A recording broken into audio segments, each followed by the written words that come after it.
चलो हम लोग एनसीईआरटी क्लास 7 मैथ चैप्टर पढ़ रहे हैं। तो मैथ में हम लोग उसका जो पहला एक्सरसाइज है वो पूरा क्लियर कर चुके हैं। उसका एक्सरसाइज कर लिए, क्वेश्चन आंसर कर चुके हैं। अब हम लोग नया पॉइंट पढ़ने जा रहे हैं, ऑपरेशन ऑन रैशनल नंबर, यानी रैशनल नंबर पे कौन कौन से ऑपरेशन और उसको कैसे करेंगे। देखो मैथ में जब भी सॉल्व करते हैं, मैथ में जब सॉल्व करने का तरीका सीखते हैं तो उसमें याद रखा करो ट्रिक कहाँ पर, कौन सा ट्रिक कब लगेगा। तो यहाँ पर हम कुछ चीजें सिखाएंगे, इसको समझोगे ध्यान से और इसको लगातार जाकर 2-3 क्वेश्चन पे अप्लाई करोगे तब जाके हम लोग को मैथ अच्छे से आएगा। देखो हम लोग ऑपरेशन, अब समझे ऑपरेशन मतलब क्या होता है, चीर फाड़ करेंगे क्या हम लोग, बैठा के स्टेशन पे 2-4 लोग चीर फाड़ कर देंगे, नहीं ऐसा कुछ नहीं जी। मैथ में ऑपरेशन का मतलब होता है उस पर एडिशन, सब्ट्रैक्शन, मल्टीप्लिकेशन, डिवीजन करना, बस मेरा। तो हम लोग सबसे पहले कौन सा ऑपरेशन पढ़ेंगे, तो एडिशन को पढ़ेंगे। किसको पढ़ेंगे, एडिशन। अब देखो एडिशन का मतलब क्या होता है पता है ना, किसी नंबरों को 2-3 नंबरों को एक साथ मिला के एक साथ कर रहा है, एडिशन कहलाता है, बस में रहा है। अब देखो इससे कोई एक रैशनल नंबर, सिंपल सा हम लोग रैशनल नंबर लेके पढ़ेंगे। देखो 3/4 और प्लस 1/2, एक ये रैशनल नंबर। अच्छा यहाँ पे 1/3 ले लेते हैं, थोड़ा सा ना एक ट्रिक सिखाने के लिए, उसके बाद हम अच्छा वो वाला बताएंगे।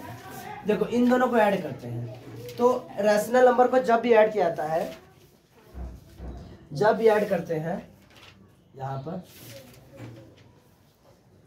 ठीक, जब ऐड करेंगे तो देखो ध्यान से, ये पहला टाइप है एडिशन का, फर्स्ट टाइप है। तो यहाँ पर देखो डिनोमिनेटर दोनों के क्या है, सेम है। तो अगर डिनोमिनेटर सेम है तो हमें जरा सा अपने माथा का प्रयोग नहीं करना है, सीधा क्या करना है, क्वेश्चन देखना है कि अच्छा डिनोमिनेटर सेम है तो डिनोमिनेटर सेम है तो कोई दिक्कत नहीं, 5 नीचे रहेगा एज इट इज, और सॉरी 4 रहेगा ना, 4 नीचे एज इट इज लिख देंगे। ऊपर लिखा हुआ 3 और प्लस लिखा है 2, तो आंसर कितना है तुम्हारा 5/4, 5/4। अगर ऐसा क्वेश्चन, ऐसा आंसर आता है जिसमें डिनोमिनेटर छोटा न्यूमरेटर बड़ा, तो उसको तुरंत चेंज करते किसमें, मिक्स्ड में, तुरंत किसमें, क्या हो जाएगा 1/4। सही है, ये याद रखना। अब देखो ये आंसर करेक्ट जाएगा तुम्हारा, ठीक। अब अगला क्वेश्चन, अब देखो यहाँ पर डिनोमिनेटर क्या है, सेम है। क्या हो जब डिनोमिनेटर सेम ना हो, डिनोमिनेटर सेम तो हर बार आएगा नहीं, तो डिनोमिनेटर सेम ना हो तब क्या करेंगे इसे, 3/5 प्लस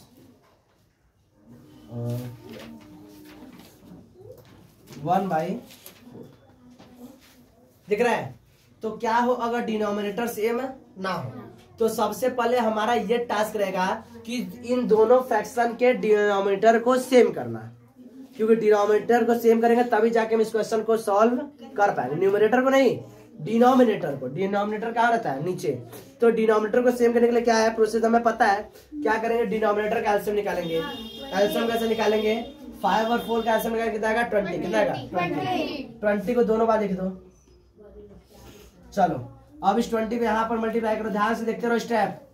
20 को यहाँ पर मल्टीप्लाई कर दो, सही है। ये गया 4 टाइम्स, 4 3 जा 12। अच्छा यहाँ नहीं लिखेंगे क्या, 5 1 जा 5। अब अगर डिनोमिनेटर सेम होगा तो अभी हम सीख क्या है, डिनोमिनेटर अगर सेम हो तो ज्यादा हम लोग को दिक्कत नहीं है, सीधा लिखेंगे 20 ऊपर 12 प्लस 5 दैट इज 17/20। ये सही है यहाँ तक। अब इसी पर हम थोड़ा सा देख लेते हैं, क्वेश्चन क्या है तुम्हारा, 3/5 और प्लस 1/4। अच्छा अब एक बात बताओ, 5 और 4 दोनों का फैक्टर लिखो, तो इसका होगा 1 और 5, इसका होगा 1 2 और 4। इन्हीं के टेबल में आता है ना, 5 1 और 5 के टेबल में आता है, 4 1। दोनों का कॉमन फैक्टर क्या है, 1 है। दोनों कॉमन फैक्टर, यानी ये दोनों कैसे नंबर है, को प्राइम नंबर है। कैसे नंबर है, को प्राइम नंबर है। अगर ऐसा तुमको डिनोमिनेटर मिल जाता है जिनके दोनों डिनोमिनेटर क्या हो, को प्राइम हो, क्या हो, को प्राइम। तो देखो बड़ी आसान हो जाएगा, इसका मल्टीप्लाई डायरेक्ट इधर 5 1 जा 5, यहाँ प्लस है तो प्लस, 4 3 जा 12 और 5 4 जा 20। अब ऐड करो 17/20 आ गया एक बार में, बात समझ आया। तो ये ध्यान दोगे कब, जब दोनों का, पहले देखो क्या किए हैं, चेक करें दोनों का डिनोमिनेटर को प्राइम है कि नहीं। अगर को प्राइम रहेगा तभी काम करेगा, नहीं तो काम नहीं करेगा। बात सुना रहा है।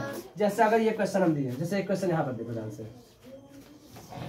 जैसे हम कहें 3/4 और प्लस 1/6। चेक करो दोनों को प्राइम नहीं है भाई। देखो इसके दो फैक्टर है, इसका 1 2 4 है, इसका भी 1 2 3 और 6 है, तो 1 भी मिल गया 2 मिल गया, तो को प्राइम नहीं है। तब यहाँ पर हमें कैसे करना होगा, एलसीएम निकालो।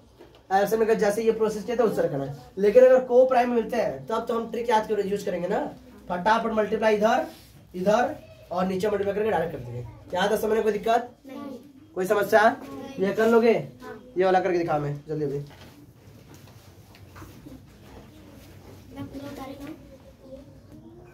देखो उस तरह क्वेश्चन देख लिए, अब समस्या क्या होगा, इस तरह से अगर क्वेश्चन सॉल्व करने रहे तो 1 + 2/3 1 + 2/3। तो देखो इस तरह अगर क्वेश्चन सॉल्व करने के लिए आ जाते हैं तो इसको सॉल्व करने के दो तरीके होते हैं, दोनों हम बता रहे हैं कैसे सॉल्व। आंसर सेम आएगा, आंसर में कोई दिक्कत नहीं है, जो तुम लोग को आसान लगेगा वो अपना कर लोगे। दोनों तरीका बता रहे हैं। देखो अगर आ जाता है 1 + 2/3 तो इसमें इसका डिनोमिनेटर देखो कितना है 3, क्या है डिनोमिनेटर 3। तुम एक काम करो, इसको कैसे लिख दो 3/3 और + 2/3। अगर यहाँ पे डिनोमिनेटर अगर 5 रहता तो हम 5/5 लिखते हैं, यहाँ पे डिनोमिनेटर 7 रहता तो हम 7/7 लिखते हैं। बात समझ आ रहा है? अब देखो ध्यान से, अब इसका डिनोमिनेटर क्या हो गया, सेम हो गया। कैसे करेंगे तो हमें अभी सीखे ना, ऊपर क्या हो जाएगा 5/3। आंसर कितना होगा जी 1 होल 2/3। ये पता नहीं कैसे चेंज होगा, एक तरीका हो गया। दूसरा तरीका कैसे करेंगे, लिखा है 1 + 2/3। इसका देखो डायरेक्ट इसका मल्टीप्लाई, इसमें 3 1 जा 3 2 5 अपॉन में 3, जो समझ में आए वो कर लो। 1 होल 2/3, जो तुम्हें आसान लगे वो कर लो। ये तो 1 का रहा, अगर मान लेते ऐसा 3 + 1/4, तब कैसे करेंगे, तब ये वाला स्टेप यूज करेंगे। तब कौन सा स्टेप करेंगे, ये वाला। कैसे करेंगे, इस तरह से 4 3 जा 12, 12 + 1 13 अपॉन में 13 अपॉन में 4। सही है। या तो अगर इसको मिक्स्ड में लिखना है ना, कैसे लिखना है मिक्स्ड में, तो इसको डायरेक्ट लिख दो 3 1/4, हो गया आंसर। जो लिखा बस उसी के लिख दो, हो गया आंसर। अगर मिक्स्ड में लिखना है तो डायरेक्ट इस तरह लिख दो, जो लिखा है बस ये प्लस का साइन हटा के छपका के लिख दो। अगर आंसर ऐसे लिखना है तो इस तरह लिख दो। यह भी आंसर सही है और यह भी सही है, दोनों सही है। समझ में आया? 3 होल 1/4। यहाँ पर भी देखो कैसा है 1 होल 2/3, यही ना है 1 होल 2/3, इस तरह से। ये समझ में आया? कर लोगे? चलो एक्सरसाइज किया जाए। चलो ध्यान दीजिए, इसमें अभी हम लोग देखे कि हम लोग जब एडिशन पढ़े हैं, यहाँ पर दोनों रैशनल नंबर कैसे थे, पॉजिटिव थे। अब हम लोग पढ़ने जा रहे हैं इसमें दोनों में से कोई एक रैशनल नंबर पॉजिटिव है, क्या होगा नेगेटिव है। यहाँ पर कैसे सॉल्व करेंगे ध्यान दो। तो सबसे पहले देखो क्या करो, यहाँ पर देखो दोनों का डिनोमिनेटर सेम है, तो डिनोमिनेटर अगर सेम है तो हमारा आधा काम तो वैसा ही खत्म हो गया।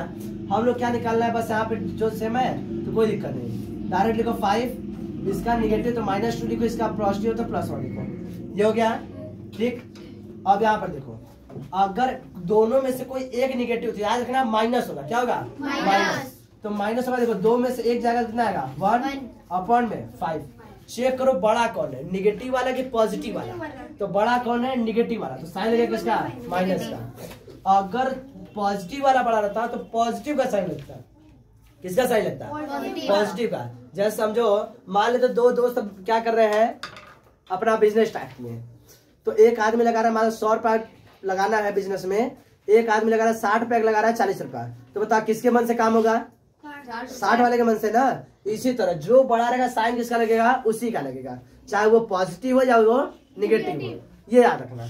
अब यहाँ पे तो डिनोमिनेटर सेम था, अगर डिनोमिनेटर सेम नहीं रहा तो अब क्या करेंगे, देखो ध्यान से। तो यहाँ पर देखो 5 और 4 क्या लगता है, दोनों को प्राइम है कि नहीं, को प्राइम है ना, बस आधा कहानी यही खत्म। तो क्या करोगे, लिखो इस तरह लाइन 4 8 जा, अरे 4 2 जा 8 माइनस के साथ, 4 2 जा 8, 5 3 जा 15 अपॉन 4 5 जा 20, अभी बताए थे ना। इसी तरह अगर को प्राइम रहा तो, नहीं रहा तो एलसीएम लेके पहले डिनोमिनेटर सेम करेंगे। यहाँ तक किसी को दिक्कत? अब देखो ध्यान से, यहाँ पे लिखेंगे 15 में से 8 गया तो कितना आएगा 7 अपॉन में 20, ये हो गया आंसर। तो आप साइन किसका लगाए हैं? प्लस का। देखो दोनों में से बड़ा कौन है? अब तुम ऐसा मत कहना कि पॉजिटिव वाला तो बड़ा ही रहेगा, निगेटिव वाला छोटा। नहीं, हम लोग बस नंबर को देखना। किसको? नंबर को। बाद में साइन देखेंगे, पहले नंबर देखो। 15 और ये 8, बड़ा कौन है? 15, साइन कौन है? प्लस। हो गया, कहानी खत्म। यहाँ तक किसी को दिक्कत? बात सुना रहा है? अब चलो एक क्वेश्चन सॉल्व करते हैं।